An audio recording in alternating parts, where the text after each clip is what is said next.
டேய் கருவட்ட வாத்தியார் வந்து எல்லாரையும் பள்ளிக்கூடத்துக்கு புடிச்சிட்டு போறாடா. அப்படியா? வாங்கடா எங்கயாவது ஓடி ஒளிஞ்சிக்கலாம். வாடா வா சீக்கிரம் வாடா சீக்கிரம். டேய் இங்க வா. நீ அங்க போயிடலாம். டேய் இங்க வாடா. டேய் வீரேன் போறான். அவனை வாத்தியார் அடிச்சாரான்னு போய் கேட்கலாம். வாடா வா வா. வீரையா இல்லடா. நேத்து நீ பள்ளிக்கூடம் போனியே, உன்னை வாத்தியார் அடிச்சாரா? இல்லடா எல்லா வாத்தியார்டா. எனக்கும் முன்னாடிக்கெல்லாம் மிட்டாய் தந்தாடா. நெசமாவா? ஆமாப்பா, நீ பள்ளிக்கூடத்துக்கு வந்தா உனக்கும் சாக்லேட் கொடுப்பேன். என்ன அடிக்க மாட்டீங்களே?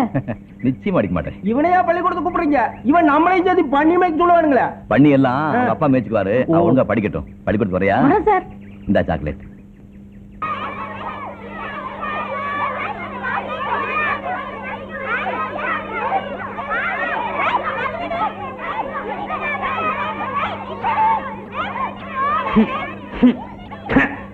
என்னையா பள்ளிக்கூடத்துக்கு வந்த இந்த நாத்தனாருது? பின்ன ஆடு மேய்க்கிறவா, மாடு மேய்க்கிறவா, பண்ணி மேய்க்கிறவா, இவ எல்லாத்தையும் கொண்டு வந்து ஒரே இடத்துல அடைச்சா நாட்டை அடிக்காம சிங்கப்பூர் செண்டு வாசம் அடிக்கும்.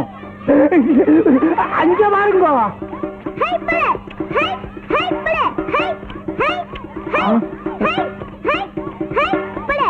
என்னையா அது? என் பையன் சாவு குத்தலாம் ஆடுறான். யாரு அவன் கத்து கொடுக்குறவன்? வெட்டியான் பையன் தான். வெட்டியான் பையனா? ஐயோ, என் பையனுக்கு வெட்டியான் பையன் கத்து கொடுக்கறதா? என்ன அக்கிரமையா அது?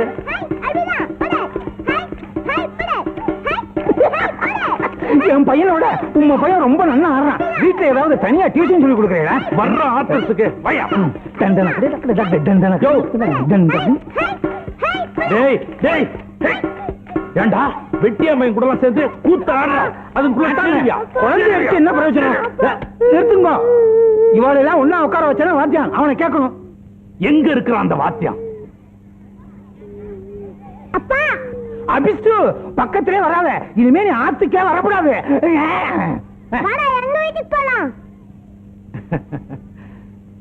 என்ன வாத்தியார் தம்பி, சௌக்கியமா? வாங்க வாங்க. வணக்கம். உன்னையும் பள்ளிக்கூடத்தையும் ஒரு பார்வை பார்த்துட்டு போலான்னு வந்தேன். முன்னெல்லாம் வந்து பள்ளிக்கூடத்தை பார்த்தா எங்கேயாவது மூலையில ஒரு பையன் உட்கார்ந்து இருப்பான். நீ என்னடனா ஒரு பெரிய கூட்டத்தையே கொண்டாந்து சேர்த்து விட்டு இருக்க. உன் முயற்சி ரொம்ப பாராட்டுறேன் தம்பி. பள்ளிக்கூடத்துல பிள்ளைங்க நிறைய இருந்தா தானே கலகலப்பா இருக்கும். உன் நல்ல மனசு எனக்கு புரியுது தம்பி. இந்த ஊர் ஏழை பழையங்களுக்கு புரிய மாட்டேன். ஆடு மேய்க்கிறது, மாடு மேய்க்கிறது, சாணி பொறுக்கிறது எல்லாத்தையும் கூட்டியாந்து ஸ்கூல்ல சேர்த்துட்டேன். அதுங்களுக்கு ஒத்தாசைக்கு ஆள் இல்லையா? மொத்த ஜனமும் என் வீட்டுக்கு முன்னால வந்து கொய்யோ முடியும்னு சத்தம் போடுதுங்க. இதுகளுக்காக வாத்தியார் நல்லது செஞ்சோம், வீணா கெட்ட பேர். அதனால நான் என்ன சொல்றேன்னா, இந்த காலனி பசங்களை நீங்களா போய் வானு வற்புறுத்தி கூப்பிடாதீங்க. தப்பி தவறி 1-2 வந்துருச்சுன்னு வச்சுங்க, நல்ல சோத்தை போட்டு எங்கேயாவது மூலையில உட்கார வச்சிருங்க. ஏன்னா அதுங்களோட சேர்ந்து நம்ம பசங்களும் கெட்டக்கூடாது பாருங்க. அதான் சார், இது கவர்மெண்ட் பள்ளிக்கூடம். இங்க எல்லா ஜாதியும் ஒண்ணுதான். நாயுடு பையன், ரெட்டியார் பையன், ஐயர் பையன், வெட்டியாம் பையன் தனித்தனியா ஜாதி வச்சு உட்கார வைக்க முடியாது. அப்படி செஞ்சா அது சட்டப்படி குற்றம். என்னப்பா பெரிய சட்டம்? யாரோ 4 பேர் ஏசி ரூம்ல உட்கார்ந்துகிட்டு சட்டத்தை போட்டுறாங்க. இங்க நாங்க எல்லாம் கடந்த அவஸ்தைப்படுறோம். இங்க இருக்கிற பிரச்சனை அவங்களுக்கு எங்க தெரியுது? தம்பி, கிராமம்னா 1000 மேடு பள்ளி இருக்கத்தான் செய்யும். அத நாங்க தான் எதமா பதமா சரி கட்டிட்டு போறோம். அப்பதான் இந்த கிராமம் ஒரு கட்டுப்பாட்டுக்குள்ள இருக்கும். நீங்க ஏதோ நல்லது செய்யறதா நினைச்சுக்கிட்டு உள்ளதையும் கெடுத்துறாதீங்க. ஏயா, அவர் தான் இந்த ஊருக்கு புதுசு. நீர் இந்த ஊர்ல 15 வருஷமா வாத்தியார் வேலை பாக்குறீர். நீயாவது அவருக்கு எடுத்து சொல்லிருக்க வேண்டாமோ? இதுதான் ஒரே ஊர்ல தொடர்ந்து ஒரு வாத்தியார வேலைக்கு வைக்க கூடாது. தம்பி படிச்ச புள்ள, அதுக்கு அதிகமா விலைக்கு சொல்ல தேவையில்ல. எல்லாம் புரிஞ்சிருக்கும். நான் வரேன் தம்பி. நமஸ்காரம். நான் அப்பவே சொன்னேன், அவங்க கணக்கு வேற நம்ம கணக்கு வேறேன்னு. கேட்டீங்களா? அந்த ஆளு தம்பி தானா புரிஞ்சுக்குவாருன்னு சொல்லிட்டு போறாரு. அதோட உள்ளர்த்தம் என்னன்னு தெரியுதுங்களா? அவங்க சொல்ற மாதிரி நாம நடந்துக்கலன்னா நாம இந்த ஊர்லயே இருக்க முடியாதுன்னு அர்த்தங்க. எதுக்கு வேணா பயப்படுறீங்க? இந்த ஊர் கடைஞ்சலாவோ பிரசிடென்ட்க்கு எதிராவோ நம்ம எந்த காரியம் பண்ணல. நம்ம கடமை தான் நம்ம செஞ்சோம்.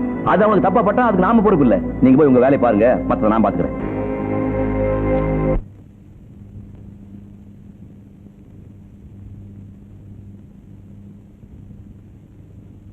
வீட்ல ஆக்கல? இல்லப்பா.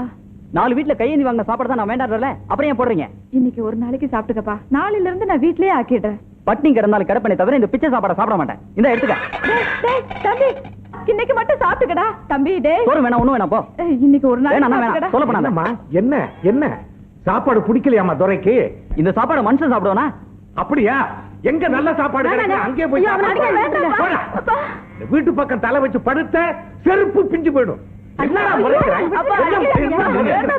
என்னது தோளுக்கு மேல வளர்ந்த பிள்ளை போய் கை நீட்டி அடிக்கிறீங்களே? இதுவா பிள்ளை? இவனை பெற்றதுக்கு ஒரு கழுதையை பெற்றிருந்தாலும் அது ஒத்தாசையா இருந்திருக்கும். இந்த வயசுல நாங்க 2 பேரும் வேகாத வெயில்ல கஷ்டப்பட்டு வர்றோம். இவன் வெட்டித்தனமா ஊரை சுத்திக்கிட்டு வர்றதும் இல்லாம அது சரியில்லை இது சரியில்லைன்னு திமிர்த்தண்டம் பண்ணிக்கிட்டு இருக்கான். ஏன்பா வயசான காலத்துல பெத்தவங்க உதவியா இருக்கிறதானப்பா படிச்ச பிள்ளை அழகு. நான் என்ன சார் பண்ணுவேன்? நானும் வேலைக்காக பல இடத்துல அலைஞ்சிட்டு தான் இருக்கேன். ஒரு வேலையும் கிடைக்கலையே. அதான் கவர்மெண்ட்காரன் வேலை கொடுக்க மாட்டான் தெரியுது இல்ல? தூக்கி போட்டு சொந்த வேலையை செய்ய வேண்டியதானே. அதுலயும் கௌரவம் பாக்குறான். நான் ஒன்னும் கௌரவம் பாக்கல. செய்யற தொழிலுக்கு ஒரு மரியாதை வேணும் தான் சொல்றேன். வாத்தியாரையா நீங்களே சொல்லுங்க. இவன் பிஏ படிச்சிருக்கா, நானும் 8ஆம் கிளாஸ் வரைக்கும் பாஸ் பண்ணிருக்கேன். எங்களை அனுப்பி வீடு விடா போய் சோறு வாங்கிட்டு வா துணி எடுத்து வாண்டா இருக்கு எவ்வளமா இல்லையா? எங்களுக்கும் தன்மானம்னு ஒண்ணு இருக்குல்லங்க. என்னடா பெரிய தன்மானம்? 10 பைசாவுக்கு பிரயோஜனம் இல்லாத படிப்பை படிச்சுக்கிட்டு தன்மானமா? தன்மானம் காசை கரியாக்கணும் இல்லாம பேசுறான் பாருங்க. இழக்கிறாங்க போங்க சின்ன பசங்க. வாங்க தம்பி உங்க ஃபீலிங்ஸ் எனக்கு புரியுது. படிச்ச பிள்ளைங்களை அனுப்பி வீடு விட போய் துணி எடுத்துட்டு வா சோறு எடுத்துட்டு வான்னு சொன்னா மனசு கஷ்டமா தான் இருக்கும். அதுக்காக அப்பா அம்மாவுக்கு பாரமா இருக்கலாமோ? உங்களுக்குன்னு ஒரு வேலை கிடைக்கிற வரைக்கும் ஏன் நீங்களே சொந்தமா தொழில் பண்ணக்கூடாது? சார் நாங்களும் சொந்தமா தொழில் பண்ணலாம்னு நினைச்சுதான் பேங்க்ல லோன் வாங்கி கோழி பண்ண வைக்கலாம்னு போனோம். அதையும் கம்பெனிக்கு எடுத்து விட்டாங்களே. அவங்களே எடுத்துட்டாங்களா? ஆமா சார். ஏற்கனவே இந்த பசங்க 4 எழுத்து படிச்சுட்டு என்ன மதிக்கிறது இல்ல. இதுல கோழி பண்ண வேற வச்சுட்டானுங்கன்னா ரொம்ப கொழுப்பேறிடுமையா. இன்னைக்கு தாங்க நீங்க ரொம்ப தெளிவா பேசுறேன். இவாளை இப்படியே விட்டா இன்னைக்கு கோழி பண்ண வைப்பாங்க, நாளைக்கு பால் பண்ண வைப்பாங்க, அதுக்கப்புறம் பண்ணையாரே ஆயிடுவாங்க. 4 காசு கிடைச்சா உங்களை எதிர்த்து எலெக்ஷன்லயே நிப்பாங்க. இவாளை இப்படி விட்டு வைக்க கூடாது. ஆரம்பத்திலே இவாளை தட்டி வைக்கணும். உங்க குணமே 4 பேர் நல்லா இருக்கணும்னு நினைக்கிறதானே. ஆண்டியப்பா நானும் யோசிச்சு பார்த்தேன். உங்க பையனுங்க ஒரு தொழில் ஆரம்பிக்கிறாங்கன்னா இந்த ஊர்லயே முதல் சந்தோஷப்படுற ஆள் நான் தான். அதத்தான் இப்ப என்கிட்ட சொல்லிட்டு இருந்தார். என்ன ஒண்ணு போயும் கோழி பண்ண ஆரம்பிக்கிறாங்களே நினைக்கும் போதுதான் மனசுக்கு ரொம்ப கஷ்டமா இருக்கு. இது மத்த தொழில் மாதிரி இல்ல. ஏதாவது நோய் நொடி வந்ததுன்னு வச்சுக்க மொத்த கோழிய செத்து போயிடும். அதுக்கப்புறம் வாங்கின கடனை அடைக்க முடியாம நீங்க கம்பி எண்ண வேண்டியது வரும். நான் தான் வந்து உங்களை ஜாமீன்ல எடுக்கணும். கோழியில இவ்வளவு விவகாரம் இருக்குன்னு எங்களுக்கு தெரியாம போச்சே சாமி. எங்க புத்திய செருப்பால் அடிக்கணும். இதுதான் உங்களுக்கும் எங்களுக்கும் உள்ள வித்தியாசம். இந்த தொழிலே வேண்டாம். அதை இப்படி கொடுங்க. ஐயா எதை சொன்னாலும் நல்லதுக்கு தான் சொல்லுவாரு. நீ கிழிச்சு போடுன.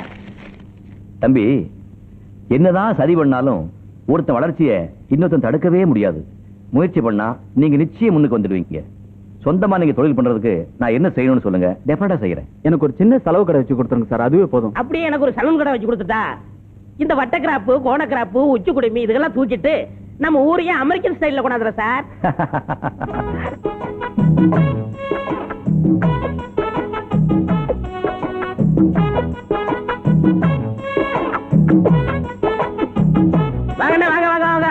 என்னடா கடையெல்லாம் போட்டீங்க? ஆமாண்ணே எல்லா வாத்தியார் பண்ணி அவர் தான் போட்டு கொடுத்தாரு. மாணிக்கத்துக்கு லேம்ப் கடை, எனக்கு கட்டிங் கடை. போர்ட பாத்தீங்களா? மைக்கேல் ஜாக்சன் முடி திருத்த நிலையம், உரிமையாளர் பெக்கர் பெல். அது என்னது பெக்கர் லொள்ளு? அந்த ஒண்ணுதானே இந்த கடையோட அழகையே கெடுக்குது. அதை தூக்கி தூர போடுற. சரி இந்தா நம்ம பையனுக்கு முடி நல்லா வெட்டி விடு. ஹலோ போர்ட பாத்தீங்களா? Step cutting 8 rupees, disco cutting 6 rupees, சிறுவர்களுக்கு 3 ரூபீஸ். எப்படி வசதி? இது என்னமோ இது எனக்கு எல்லாம் நல்லதுக்கு படுறதா தெரியல. இதெல்லாம் வெட்ட தெரிஞ்சவங்க எழுதி வச்சுக்க வேண்டிய போர்டு. நீ எல்லாம் குத்து மதிப்பா வெட்ட போய்தானடா. இந்தா வெட்டி விடு, நாளை காசு தரேன். நோ, கடன் அன்பை கெடுக்கும். காசு இருந்தா உள்ளவா, இல்லனா போயிட்டே இரு. எனக்கு ஏகப்பட்ட கராக்கி உட்கார்ந்துருக்கு. அப்படியா? வாடா நைனா, வா வா நைனா. நீ ஏய் என்னைக்கு இருந்தாலும் நீ ஒரு நாளைக்கு என் குளிக்கு வந்துதாடா தீரணும். அன்னைக்கு ஒன்னு அரையும் குறையுமா புதைச்சு இந்த பெருச்சாளி மண்டை கண்ணையும் காதையும் நாய் நாரி பிச்சை எடுத்து போக வைக்கிறேன்டா. வாடா. ஏண்டா எங்களை அவமானப்படுத்தணும்னே இப்படி எல்லாம் செய்யறீங்களாடா? பிடிக்கலன்னா சொல்லுங்கடா, நாங்கெல்லாம் ஊரை விட்டு போயிடுறோம். நீங்க நிம்மதியா இருங்க. சாமி உங்களை நம்பித்தான சாமி நாங்கெல்லாம் இந்த ஊர்ல வாழ்ந்துகிட்டு இருக்கோம். நீங்களே போறோம்னு சொன்னீங்கன்னா எப்படி? பின் என்னடா உங்க பசங்க எல்லாம் சேர்ந்து கடை ஆரம்பிச்சிருக்காங்களா? அங்கதான் நாங்க போய் முடி வெட்டிக்கணுமா? அங்கதான் நாங்க போய் தலைவைக்கு துணி போடணுமா? அந்த அளவுக்கு நாங்க ஊர்க்காரன் கேவலம் ஆயிட்டோமா? உடனே நீங்க ஒரு சலூன் ஆரம்பிக்கிறேன், நான் வந்து அங்க முடி வெட்டிக்கிறேன். அவளுக்கு போட்டியா உருவாக்க வேண்டாமா? சாமி இப்படி ஒண்ணு நடந்ததே எங்களுக்கு தெரியாது சாமி. சாமி நாங்க 2 நாளா ஊர்ல இல்லைங்க சாமி, கல்யாணத்துக்காக வெளியூர் போட்டோம் சாமி. புதுசா வந்திருக்கிற வாத்தியார் பேச்ச கேட்டுக்கிட்டு அந்த உருப்படாதுங்க இப்படி எல்லாம் பண்ணிக்கிட்டு இருக்குதுங்க. உங்களை அவமானப்படுத்தின அதுகளை இப்பவே போய் வெட்டி பொலி போட்டுறா சாமி. வாடா நீ. பிள்ளைகளே இல்லாட்டிலும் சரி, இன்னைக்கு அவங்களுக்கு ஒரு முடிவு கட்டிடுறோம். நாட்டாம நம்மளை விட வேகமா போனீர். அப்பனும் பிள்ளையும் மோத விட்டு நீங்க நல்ல பேர் எடுத்துட்டீல. அதனால்தான் நான் பிரசிடென்டா இருக்கிறேன், நீ பஞ்சாங்கம் பார்த்துட்டு இருக்கிற. இதுவும் பாயிண்ட்.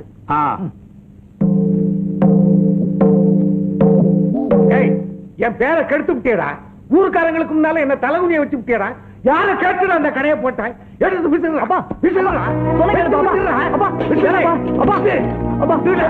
அப்பா வாத்தியார் எங்களுக்காக கஷ்டப்பட்டு வச்சு கொடுத்த கடை இது மேல கை வைக்கிற வேலை வேணாம். யாரா வாத்தியாரு? யார் வாத்தியாரு? போடா போடா போடா. நின்ன கொண்டு விடுவான். கொண்டு 2ல 1 இன்னைக்கு பார்த்து வேண்டாம். ஒண்ணு டேய் வெளியில வாடா. வெளியே நிக்கிற கண்ணு தெரியல. டேய் யார கேட்றா கடை வச்ச? போயா. டேய் யார கேட்றா கடை வச்ச? ஐயரியா அப்ப புள்ளைல வீட்டுக்குள்ளதான் கடையில காலை வச்ச காலை வெட்டி போடுவேன். டேய் காலை வெட்டுவியா? அந்த வெட்டுற கைய ஐயோ ஐயோ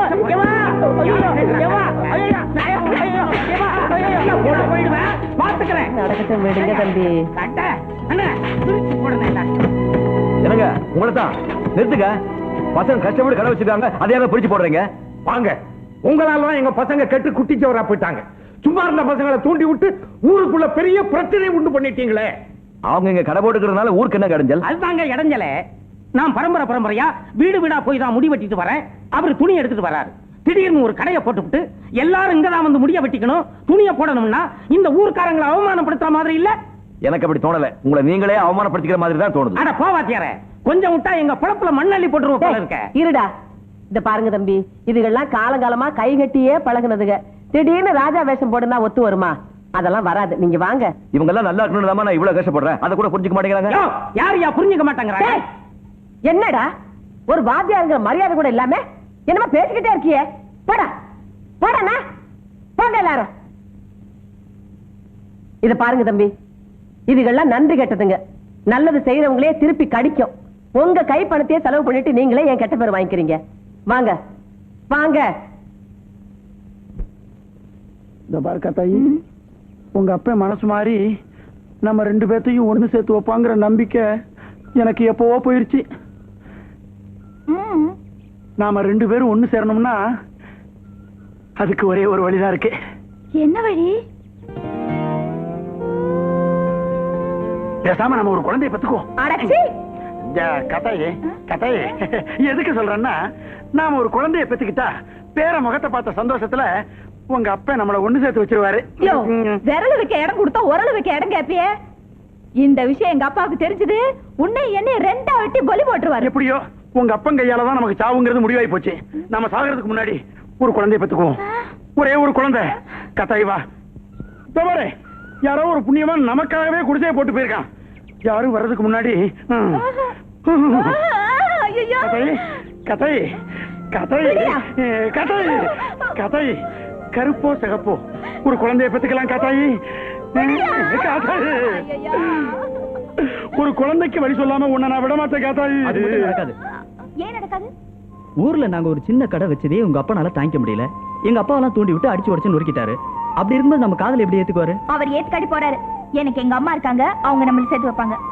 அவங்கள நம்ம காதல ஏத்துக்கலைனா நம்ம 2 பேரும் இந்த ஊரை விட்டே ஓடி போயிடலாம். என்னது ஊரை விட்டு ஓடி போறதா? வேண்டாமா. அப்படி செஞ்சா எனக்கு மட்டும் இல்ல, எங்க சாதி சனத்துக்கு சேர்ந்தே கெட்ட பேர் வந்துரும். பேசாம நீ உங்க சாதியில ஒரு நல்ல பையனா பார்த்து கல்யாணம் பண்ணிக்க. ஏய்யா, ஒரு மீச வச்ச ஆம்பளை மாதிரி நீ பேசுற. தைரியம் இல்லாத நீ எல்லாம் எதுக்கே காதலிச்ச? சொல்லு, எதுக்கு காதலிச்ச? விடுமா. என் தம்பி சொல்றதுதான் சரி. ஊர் உலகத்துல சாதின்னு ஒண்ணு இருக்கிற வரைக்கும் நாம எல்லாம் ஒண்ணு சேரவே முடியாது. நீ என் தம்பியை மறந்துரு. வா தம்பி போலாம். அவனை எது கூப்பிட? இப்படி வா. மாப்பிள ராசாத்தி கூட உனக்கு தெரிஞ்சதை பேசிக்கிட்டு நான் உங்க அக்கா கூட இந்த குடிசை வரைக்கும் போயிட்டு வந்துடுறேன். வா கட்டாயி. எங்கிட்ட வச்சுக்காத. வா தம்பி போலாம். கட்டாயே கட்டாயே கட்டாயே